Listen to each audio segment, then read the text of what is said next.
tanda orang yang ibadahnya karena nafsu, kata Imam Ghazali, dia semangat di awal, lalu di pertengahan dan penghabisan semakin loyo dia, ya, semakin malas. Ya.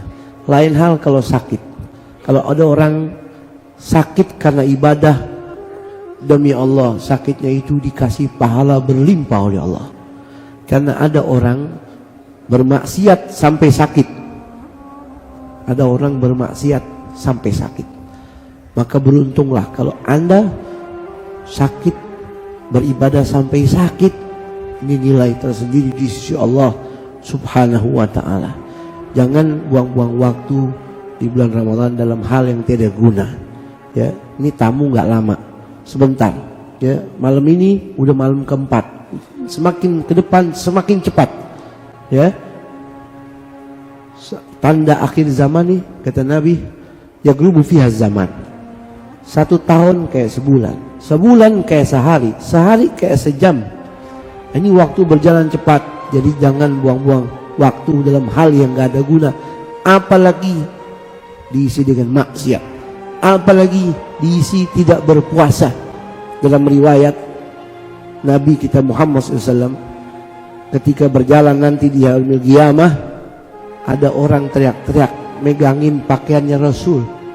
Ya Rasul, syafi'ni, tolong saya. Syafi'ni, kasih syafaat saya. Maka Nabi langsung angkat tangan. Pas mau angkat tangan, malaikat datang kepada Rasul. Ya Rasulullah, inna hadar rajul khasamahu Ramadan. Wahai Rasul, jangan didoain. Kenapa? Itu orang bermusuhan sama bulan Ramadan. Musuhnya bulan Ramadan. Dia musuhnya Ramadan. Maka Nabi angkat tangan. Di balik tangannya, Allahumma inni bari'un, saya lepas tangan tanggung jawab dari orang yang khasamahu Ramadan, yang dimusuhin nama Ramadan. Kenapa dia bisa bermusuh dengan Ramadan? Karena dia di bulan Ramadan, kata malaikat, bermaksiat kepada Allah. Dia tidak berpuasa di bulan itu. Syafaatnya Nabi berubah menjadi murka buat orang-orang tersebut. Sampai Nabi mau doain dilarang sama malaikat. Jangan ya Rasul, itu orang musuhan sama Ramadan. Ya Allah. Nah itu ya, manfaatkan bulan Ramadan ini untuk baca Al-Quran.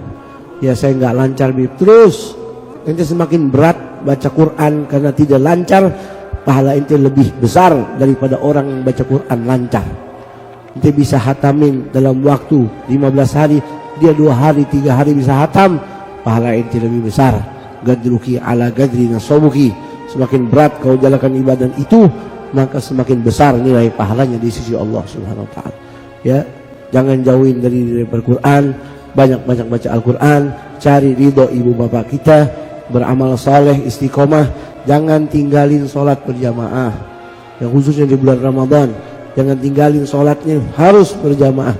Zuhur, asar, maghrib, isya, subuh, malam tahajud, sempurnain witir jadi 11 rakaat. Kapan lagi? Ya, kapan lagi?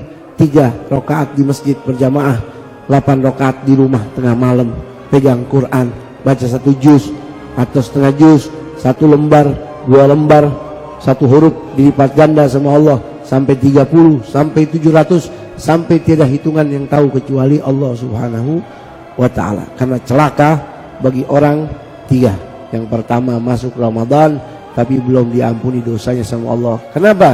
Gak pernah taubat sama Allah.